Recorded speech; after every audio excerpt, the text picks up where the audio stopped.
मेरे प्यारे बच्चे, आज 14 जनवरी का ये पावन दिन मकर संक्रांति के रूप में जीवन में एक विशेष संदेश लेकर आया है। क्योंकि आज सूर्य उत्तरायण हुआ है और उत्तरायण केवल सूर्य की दिशा का परिवर्तन नहीं, बल्कि समय और परिस्थितियों के प्रवाह में बदलाव का संकेत माना जाता है। जब सूर्य उत्तर की ओर बढ़ता है तो अंधकार धीरे धीरे कम होता है और प्रकाश का प्रभाव बढ़ने लगता है।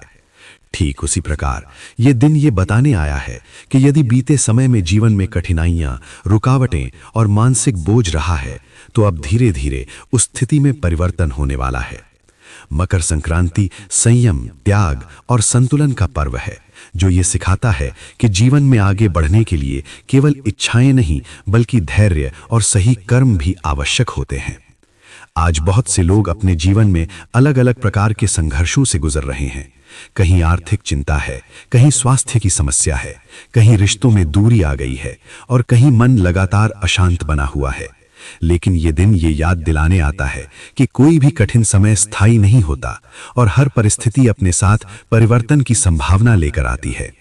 जीवन में आने वाली कठिनाइयां दंड नहीं होती, बल्कि मनुष्य को भीतर से मजबूत बनाने की प्रक्रिया होती हैं।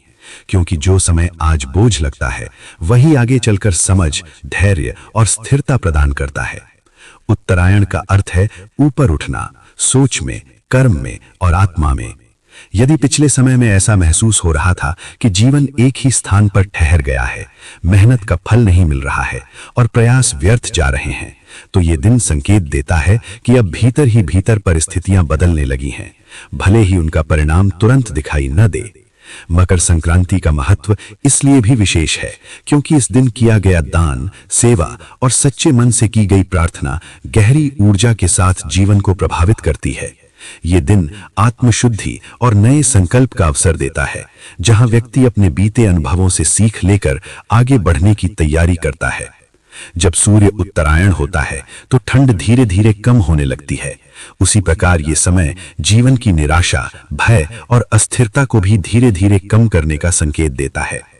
यदि आज ये संदेश जीवन तक पहुंचा है, तो इसे केवल संयोग नहीं माना जाना चाहिए, बल्कि ये इस बात का संकेत है कि जो ठहराव था वो अब समाप्त होने वाला है और आगे का समय अधिक स्पष्टता, स्थिरता और सकारात्मक दिशा लेकर आने वाला है। आवश्यकता केवल इतनी है कि मन में विश्वास बना रहे, धैर्य न टूटे और कर्म की दिशा सही बनी रहे। क्योंकि जब समय बदलता है तो सबसे पहले सोच बदलती है और सोच बदलते ही जीवन के रास्ते स्वयं बनने लगते हैं। मेरे प्यारे बच्चे, जीवन का सत्य ये है कि हर मनुष्य को कभी न कभी कठिन समय से गुजरना पड़ता है और ये कठिन समय किसी एक को चुनकर नहीं आता, बल्कि ये सभी के जीवन में अलग अलग रूप में उपस्थित होता है।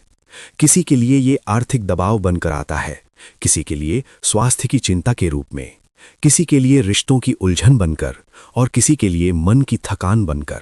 ऐसे समय में व्यक्ति ये सोचने लगता है कि उसके प्रयास व्यर्थ क्यों हो रहे हैं और परिस्थितियां उसके अनुकूल क्यों नहीं बन पा रही हैं। लेकिन यही वो अवस्था होती है जहां जीवन मनुष्य को ठहर कर सोचने और स्वयं को समझने का अवसर देता है। कठिनाइयां कभी दंड नहीं होती, वे मनुष्य के स्वभाव को परखने और उसके भीतर धैर्य विकसित करने की प्रक्रिया होती हैं। क्योंकि बिना दबाव के स्थिरता नहीं आती और बिना अनुभव के समझ विकसित नहीं होती। जब परिणाम देर से मिलते हैं तो मन अधीर हो जाता है, पर यही देरी कई बार जीवन को सही दिशा में मोड़ने का कारण भी बनती है। क्योंकि हर इच्छा का तुरंत पूरा हो जाना आवश्यक नहीं होता। असफलता का सामना करते समय व्यक्ति अपने आत्मविश्वास पर प्रश्न करने लगता है, पर यही समय होता है जब आत्ममूल्य को बाहरी परिस्थितियों से अलग समझना आवश्यक होता है। जीवन में आने वाले कष्ट ये सिखाते हैं कि हर परिस्थिति स्थायी नहीं होती और हर कठिन दौर अपने साथ कुछ सीख लेकर आता है। जो व्यक्ति इस सीख को स्वीकार कर लेता है, वो आगे चलकर अधिक स्थिर और संतुलित बनता है। रिश्तों में आने वाली दूरी, अपेक्षाओं का टूटना और अकेलेपन का अनुभव मन को भारी कर सकता है, लेकिन यही अनुभव आत्मनिर्भरता और आत्मबल को मजबूत करता है। जो व्यक्ति हर स्थिति में संतुलन बनाए रखता है, वही जीवन की अगली अवस्था के लिए स्वयं को तैयार कर पाता है। क्योंकि वास्तविक मजबूती शोर में नहीं, बल्कि शांति में विकसित होती है। ये समझ धीरे धीरे बनती है कि जीवन केवल परिणाम का नाम नहीं है, बल्कि प्रक्रिया का भी महत्व है। और जब इस प्रक्रिया को स्वीकार कर लिया जाता है तो मन हल्का होने लगता है। यदि आज जीवन में बोझ या थकान महसूस हो रही है तो इसे अंत नहीं समझना चाहिए, बल्कि इसे एक ऐसा चरण मानना चाहिए जो आगे की स्पष्टता और स्थिरता का आधार बनेगा। क्योंकि जो समय आज चुनौती बनकर सामने है, वही समय आगे चलकर अनुभव और परिपक्वता का कारण बनेगा। मेरे प्यारे बच्चे, आज मैं तुमसे मकर संक्रांति के पावन दिन के विशेष उपाय के बारे में बताने आया हूं, जो केवल तुम्हारे भले के लिए है और जिसे करने से तुम्हारे जीवन में सकारात्मक ऊर्जा का संचार होगा। मकर संक्रांति का दिन अत्यंत शुभ होता है क्योंकि सूर्य उत्तरायण की ओर बढ़ता है और इस समय का हर कर्म और प्रार्थना 10 गुना अधिक फलदायी माना जाता है।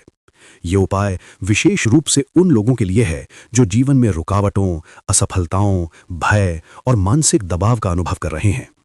मैं चाहूंगा कि तुम इसे पूरी श्रद्धा और मन की शांति के साथ करो, क्योंकि उपाय केवल कर्म से नहीं बल्कि भाव से भी प्रभावी होता है। सबसे पहले सुबह के समय सूर्य उदय होने से पूर्व स्नान कर शुद्ध मन और तन के साथ तैयार हो जाओ। उस समय अपने आसपास की जगह को साफ कर दो और जहां प्रार्थना करनी हो वहां एक दीपक या अगरबत्ती जलाओ। इस उपाय में सबसे महत्वपूर्ण चीज है नियति और श्रद्धा। बिना विश्वास के इसका कोई लाभ नहीं होता। दीपक जलाते समय शांति से श्याम नाम का उच्चारण करो और अपने हृदय में ये सोचो कि तुम इस उपाय को केवल भले के लिए कर रहे हो, किसी को प्रभावित करने के लिए नहीं। इसके बाद मैं तुम्हें एक सरल परंतु शक्तिशाली मंत्र बताऊंगा। इसे 3 बार उच्चारण करो। श्री श्याम जय श्याम, संकट हरू मेरे जीवन से, कृपा श्याम की बनी रहे। जब तुम ये मंत्र बोलते हो तो प्रत्येक शब्द के साथ अपने मन और हृदय को शुद्ध ऊर्जा से भरने की कल्पना करो। सोचो कि हर शब्द तुम्हारे जीवन में सकारात्मक बदलाव ला रहा है। ये मंत्र न केवल मन को शांत करता है, बल्कि मानसिक अवरोध और नकारात्मकता को दूर करने में भी मदद करता है। मेरे प्यारे बच्चे, अब इस उपाय का तीसरा चरण है दान और सेवा का। मकर संक्रांति के दिन दान का महत्व बहुत बड़ा होता है। यदि संभव हो तो किसी गरीब, भूखे या जरूरतमंद को भोजन या आवश्यक वस्तुएं दान करें। अगर भोजन दान करना संभव न हो तो किसी जरूरतमंद को कपड़े, किताब या अन्य आवश्यक वस्तुएं भी दान कर सकते हो। इस दान के समय मन में ये भावना रखो कि ये केवल भले के लिए है और किसी का धन्यवाद या पुरस्कार पाने के लिए नहीं। याद रखना, सच्चे मन से दिया गया दान सबसे ज्यादा फलदायी होता है। अब मैं तुम्हें यह बताना चाहता हूं कि इस दिन की विशेषता यह है कि यह उपाय मन, कर्म और विश्वास तीनों को जोड़ता है। दीपक जलाना तुम्हारे कर्म का प्रतीक है, मंत्र का जाप तुम्हारे मन का प्रतीक है और दान तुम्हारे विश्वास और श्रद्धा का प्रतीक है। जब ये तीनों एक साथ होते हैं तो ये उपाय अत्यंत प्रभावशाली बन जाता है। इसे करने से जीवन में जो भी रुके हुए कार्य थे वे धीरे धीरे साधन और मार्ग दोनों में सफलता प्राप्त करने लगते हैं। धन, स्वास्थ्य, मानसिक शांति और रिश्तों में सुधार आने लगता है। मेरे प्यारे बच्चे, इस उपाय को करते समय एक बात का ध्यान रखना अत्यंत आवश्यक है। कभी भी इसे अधीरता में या केवल परिणाम की इच्छा से मत करो। अगर मन में जल्दबाजी, शक या नकारात्मक भावना होगी तो इसका प्रभाव कम हो जाएगा। ये उपाय तभी पूर्ण होता है जब तुम इसे श्रद्धा और शांति से करते हो। अपने हृदय में यह संकल्प रखो कि मैं इसे केवल अपने भले और दूसरों के भले के लिए कर रहा हूं और परिणाम को स्वयं भगवान पर छोड़ देता हूं। इसके अलावा यह उपाय एक प्रकार की आत्मनिरीक्षण प्रक्रिया भी है। जब तुम मंत्र का जाप कर रहे हो, दीपक जला रहे हो और दान कर रहे हो तो अपने जीवन की उन आदतों और व्यवहारों पर भी ध्यान दो जो तुम्हारे मार्ग में बाधा बन रहे हैं। जो चीजें तुम्हारे लिए हानिकारक हैं उन्हें छोड़ने का संकल्प लो। जो चीजें तुम्हें आगे बढ़ने में मदद कर सकती हैं उन्हें अपनाने का विचार रखो। ये उपाय केवल बाहरी कार्यों तक सीमित नहीं है, ये तुम्हारे आंतरिक परिवर्तन की दिशा भी दिखाता है। मेरे प्यारे बच्चे, याद रखना कि ये उपाय केवल एक दिन का नहीं बल्कि लगातार अभ्यास से अधिक प्रभावशाली बनता है। आज के दिन इसे करना शुभ है, लेकिन यदि इसे नियमित रूप से अपनी भक्ति में शामिल करोगे तो जीवन में स्थायी परिवर्तन दिखाई देगा। इसे करने के बाद अपने जीवन में शांति, संतुलन और सकारात्मक ऊर्जा का अनुभव करना शुरू करोगे। अंत में मैं तुमसे यही कहना चाहता हूं कि मकर संक्रांति का यह विशेष उपाय न केवल जीवन की बाधाओं को दूर करता है बल्कि तुम्हें भीतर से मजबूत बनाता है। ये उपाय ये सिखाता है कि विश्वास, धैर्य और सच्चा कर्म ही जीवन में स्थायी सफलता और संतोष लेकर आते हैं। इसे श्रद्धा और मन की शांति के साथ करो और परिणाम भगवान पर छोड़ दो। विश्वास रखो कि श्याम बाबा हमेशा तुम्हारे साथ हैं और जो भी उपाय तुम्हारे मन और हृदय से किया जाएगा उसका फल तुम्हारे जीवन में निश्चित रूप से दिखाई देगा। मेरे प्यारे बच्चे, जीवन में परिवर्तन का वास्तविक स्रोत बाहरी परिस्थितियां नहीं बल्कि भीतर की अवस्था होती है, और यही कारण है कि श्याम नाम की शक्ति को समझना आवश्यक हो जाता है। क्योंकि जब मन स्थिर होता है तो परिस्थितियां भी धीरे धीरे अनुकूल होने लगती हैं। श्याम नाम केवल उच्चारण नहीं है, ये एक भाव है, एक स्मरण है जो मन को भटकाव से निकालकर संतुलन की ओर ले आता है। जब जीवन में बार बार असफलता, तनाव या भय का अनुभव होता है तब मन स्वाभाविक रूप से अशांत हो जाता है और अशांत मन सही निर्णय नहीं ले पाता। लेकिन जैसे ही नाम का स्मरण नियमित रूप से होने लगता है, सोच स्पष्ट होने लगती है और भीतर एक स्थिरता जन्म लेती है। ये स्थिरता ही वो आधार है जिस पर परिवर्तन टिकता है। कई बार लोग ये अपेक्षा करते हैं कि नाम जप या भक्ति से तुरंत बाहरी चमत्कार दिखाई दें, पर वास्तविक परिवर्तन पहले भीतर होता है।